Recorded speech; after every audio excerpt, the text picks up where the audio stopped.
The final speaker of this afternoon's session is Sungho Kim. Sungho Kim is the president of Jinyong Engineering and Consultants, and he is chairman of the foundation working group and is going to talk about progress with high-rise foundation design guides. Please welcome Sungho Kim. Thank you. Actually, we are preparing the guideline with Frances Badlow from Coffee and then James C. from Coffee Hong Kong. And now we are receiving the reviewer's comment on the draft, and then after that we'll update our draft. Main focus of our work is design principle for high-rise building and important design aspects and design progress. And also we stressed out the close cooperation and the interaction between geotech engineer and structural engineer.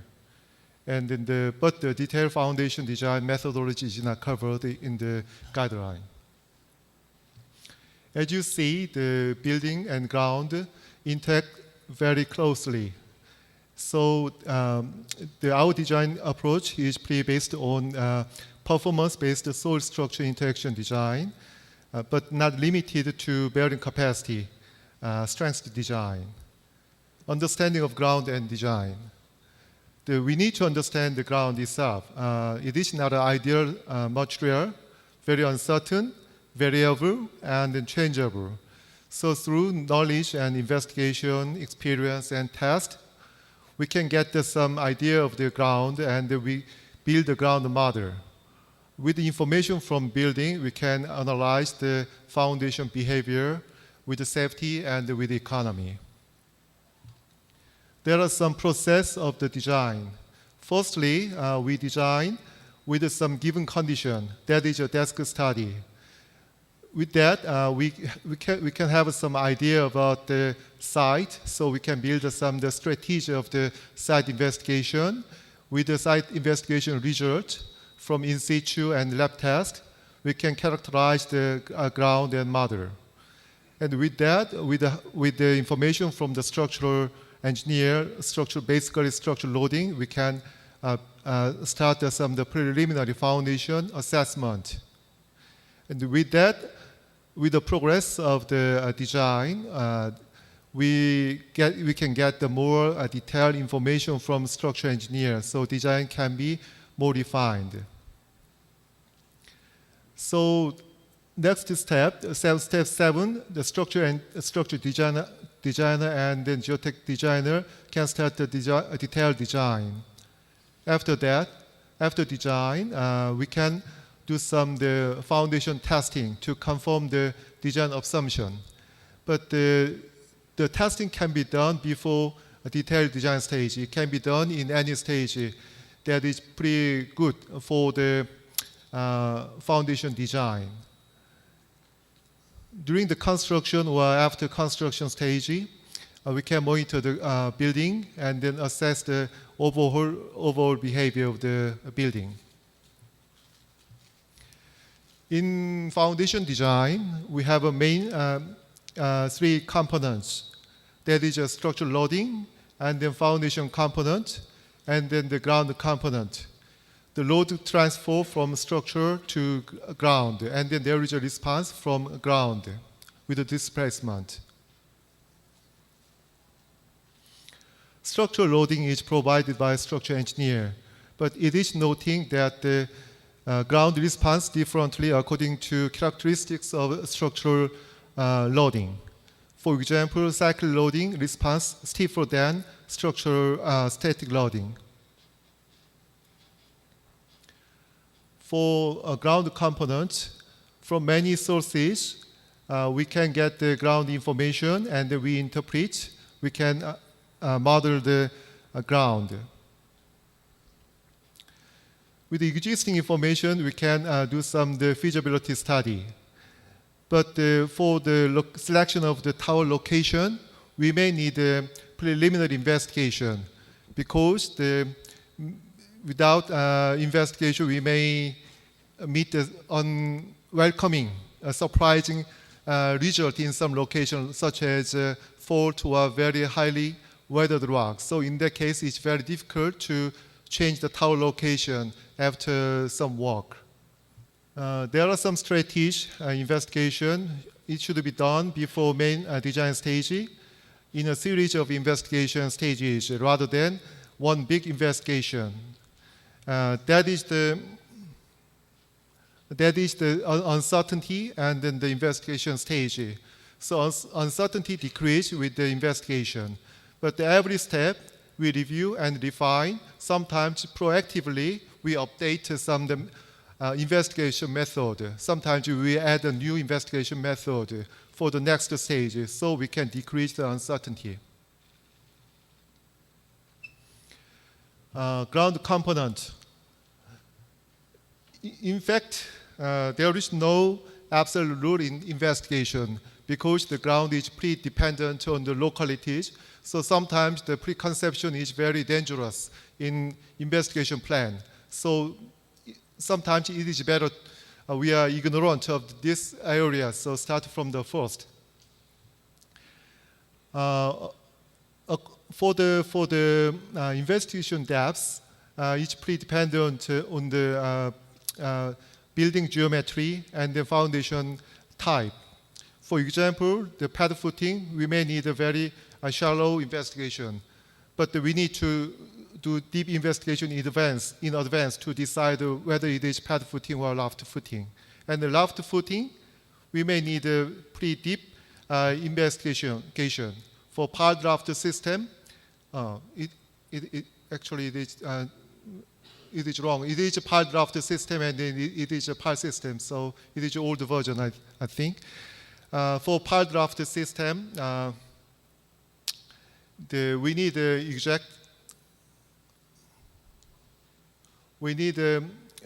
a deformation value below the loft foundation, and also we need a deformation value below the pile foundation to correctly share the load distribution.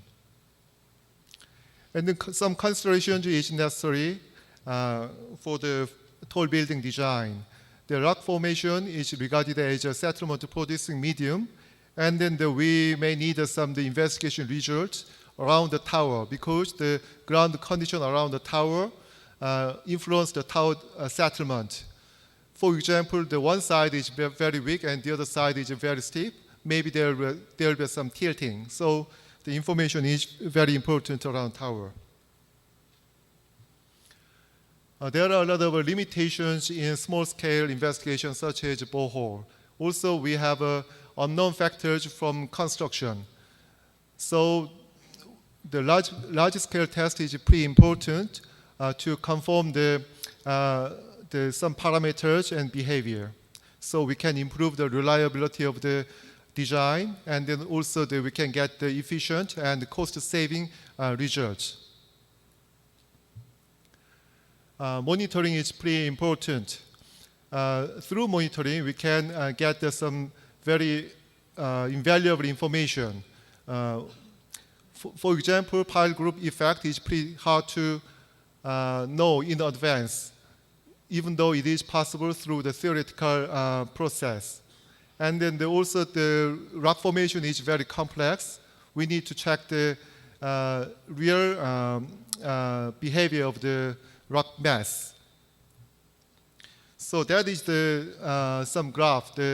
With time, we can check the settlement in each location, edge, center, maybe male column location. So we know the settlement or lateral behavior, and then the structure engineer can check the net structural deformation.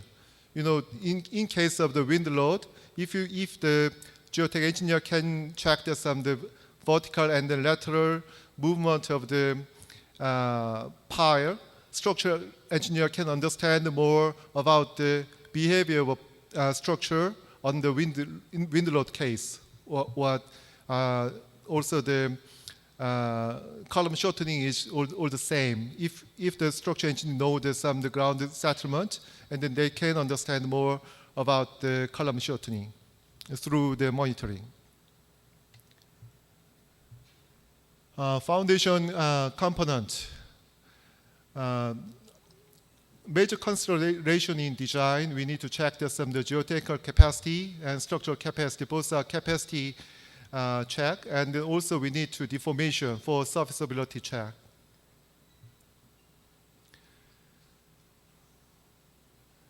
Evaluation of the method of capacity. There are major two methods. Factor of safety design, that is overall safety design. And then currently we are doing some the limit state design, like a structural engineer. And then also we need to check the deformation of the system, foundation system. And then for the prediction of settlement, geotech engineer evaluate some of the foundation stiffness and hand over to the structural engineer, and then they check the overall performance of the superstructure. But with the progress of the software development, we may use one software package, so both structural engineer and geotech engineer input the same software, and then we can get some the overall performance results. Design procedure. There are major three steps of design: concept schematic design, detailed design, and post-detailed design. There are basic informations during the schematic design, capacity and stiffness. That is just some example. For example, we have the pile group. That is the single pile stiffness. But generally, the pile in group gives us the lower stiffness than the single pile. And then also, according to the location of the pile group, they give the different stiffness. So that can be input to the structure boundary condition for the analysis.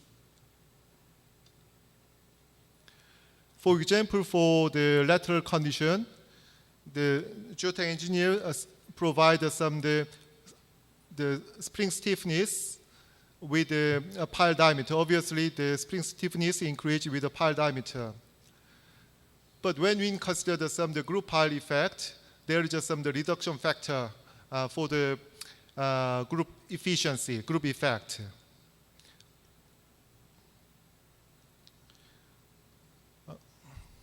So design component is well defined. We can start the detailed foundation design. So that's the list of the detailed items. That's some comparison in some detailed design. We may have some, that is the same building, and we can use the 700 millimeter of the driven pile, and then that is 150 millimeter of the board pile. Obviously, that needs a lot of pile, and then that needs a lot of, there is a lot of pile interactions. So the settlement of the dream pile is more than the board pile in this case. In that case, that influenced some of the structural design and the mat foundation design. So we have to compare this kind of process, which system is good for the overall structural design. That is the post-design stage. As I mentioned, ground is very unreal and not a realistic material, and then it is very changeable. So, for example, we have some the rock formation. And then through the ground investigation, we have several possible ground model. But after excavation, we may have some different ground features. That is a real finding after ground excavation. There are so many rock foundation types, and then there are some the geometry. That is a section. So in this case, we need to rerun the foundation analysis, and then we need to conform what we did previously If not, we need to change some mat thickness or that kind of thing, or we need to, if the ground is pretty poor around this location, we need to change the material to the mass concrete or like that. Foundation design, our guideline covers the three major foundation types: raft foundation, pile foundation, and pile raft foundation. That is the raft foundation. Raft foundation is pretty good if there is any defect. There is arching effect, so it can be better performed than the pad footings, separate pad footings. That is the graph with the footing width increase. With the increasement of the footing width, the bearing capacity increase, but the settlement also increase.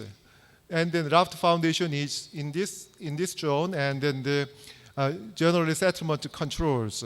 So we need to check the settlement for the raft foundation design. Sometimes the capacity-based design doesn't check the settlement, but it is dangerous for the settlement point of view. And then the ground itself composed of the very different materials. In case the raft is very large, say 50 meters or 60 meters, so it is pretty difficult to expect that there is only one ground condition. So we need to check some different ground and its bearing capacity. For estimation of settlement, we need to check the total differential settlement across the tower.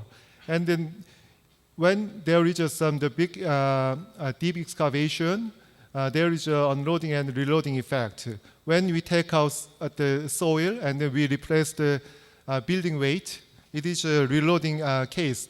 In that case, the ground performs very stiff. So if we take the kind of behavior, that is beneficial to the building design. For the simple method for the calculation of the settlement, generally spring supported system is more frequent use, I think. But there is a very caution in there. Subgrade modulus, spring modulus, is not sole property, but dependent on foundation size. So spring modulus is a variable figures. And then also we can use as elastic continuum model for the quick understanding of the ground.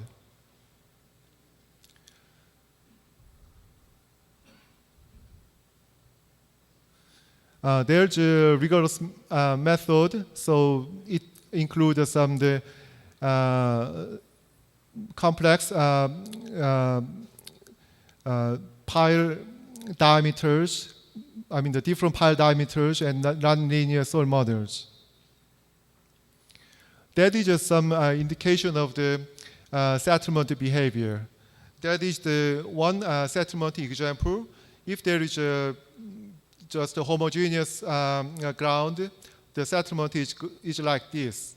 But let's assume that there is a very hard rock at the center of the core, and then there is the settlement is pretty small, and then that creates some the hogging of the core, so that is pretty bad for the structure system. And then if the hard rock sloped, and then in that case there might be some tilting. So the settlement is pretty dependent on the ground strata. And then the fourth one is there might be some drifting due to wind load. So we need to check the soil performance on the wind load condition.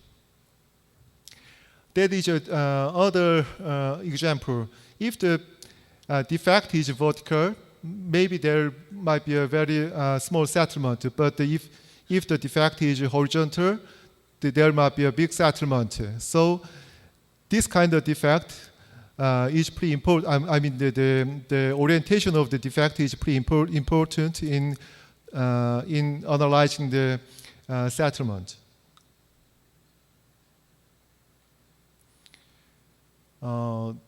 Pile foundation, that is some items we need to check. And then there is some steps for pile foundation. But step 2, the construction availability and the ground condition is very important to decide the piling method. So that might be different according to the location of the world. And then design consideration, the pile capacity. There are many different methods, but we need to verify the right method through test.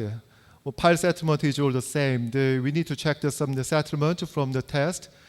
And the numerical method, for numerical method in rigorous way, it needs to contain the variation of the ground and pile length and soil stiffness and the interaction between pile and raft. Pile raft foundation. There is we can use the raft foundation and we can use pile foundation. Why not pile plus raft? So pile raft foundation is a good method, and then but we need to understand the interaction between pile and raft and pile. For example, when we apply the pile raft system, if there is the pile foundation, and then if you consider the ground effect, we can reduce the pile or we can shorten the pile. And then when there is a raft system and then it doesn't, it gives us the large settlement, we can put the strategic pile, might be shorter than this pile. So advantage of pile raft system might be the optimum design using both pile and raft. Okay, that's about it. Thank you.